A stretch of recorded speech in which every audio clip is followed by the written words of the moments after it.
Coucou tout le monde! Alors voilà, ça y est, on est déjà au mois de novembre, donc on pense quand même fort à Noël. Donc j'ai découvert chez les éditions Grande Jeunesse un super livre avec plein de surprises. C'est mon livre pour attendre Noël. Et on va le découvrir ensemble. Donc du coup, c'est un livre en pochette cartonnée, donc moi ça j'adore. Aucun risque de l'esquinter et on le garde. Donc c'est les aventures de Violette et Robin qui sont chez leur mamie et du coup ils sont pressés d'être à Noël, sauf que on n'est que le 1er décembre. Donc c'est un livre qu'il va falloir ouvrir chaque journée avant l'arrivée du Père Noël, enfin du jour de Noël. C'est pour ça que je disais que c'était un petit peu sous forme de calendrier de l'Avent, parce que chaque page correspond à un jour du mois de décembre. Donc en fait, c'est les aventures, comme je vous disais, de Robin et Violette chez leur mamie, qui vont un petit peu découvrir plein de jolies choses pour attendre Noël.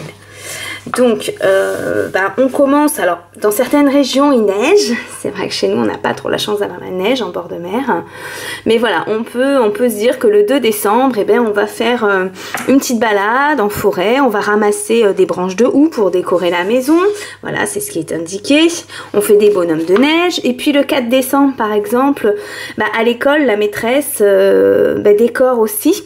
Alors ça va pas forcément correspondre avec les activités que vos enfants vont faire, mais ça reste une histoire, comme quoi le 4 décembre, tout du moins Robin et Violette décorent avec la maîtresse, peignent des pommes de pin, mettent des étoiles scintillantes, etc. Voilà, et puis on avance dans le temps, puis il est assez interactif parce que par exemple pour le 6 décembre, le voisin est venu apporter une boîte de papillotes à mamie et les enfants découvrent les papillotes, mais qu'est-ce que c'est ?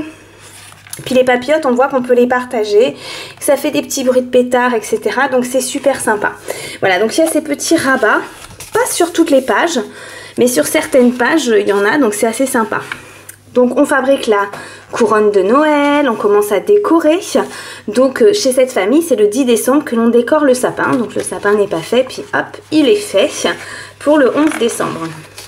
Voilà, ça dépend si vous avez un sapin artificiel ou pas. C'est vrai qu'on attend toujours un petit peu avec les sapins naturels.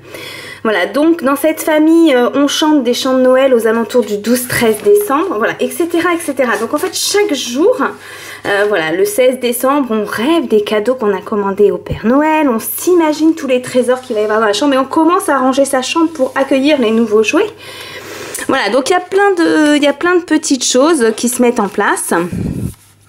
Chaque jour, on découvre leur nouvelle histoire. Je trouve que les images sont très bien illustrées. Et puis là, on est au 23 décembre. Donc là, on commence à préparer les petits sablés. Donc on a une petite recette d'étoiles vanillées. Voilà. Puis on découvre effectivement que maman est en cuisine et qu'elle a préparé la bûche pour le lendemain, pour le 24 par exemple, 24 décembre. Puis on sait que le 24 décembre, c'est la réunion de famille pour certains. Et le 25, voilà, les cadeaux du Père Noël pour les enfants qui auront été sages. Voilà, donc c'est un super livre. Parce qu'effectivement on sait que c'est long pour les enfants d'attendre Noël, donc on sait que chaque jour on va pouvoir ouvrir ce petit livre et une double page pour lire cette histoire journalière en attendant Noël. Moi je suis fan, c'est super coloré, super mignon et on reste dans un esprit familial qui est pour moi Noël. Donc voilà, je vous invite vraiment à le retrouver chez Grande Jeunesse, mon livre pour attendre Noël. En attendant, moi je vous embrasse bien fort et j'ai hâte d'arriver aussi à cette période. Gros bisous!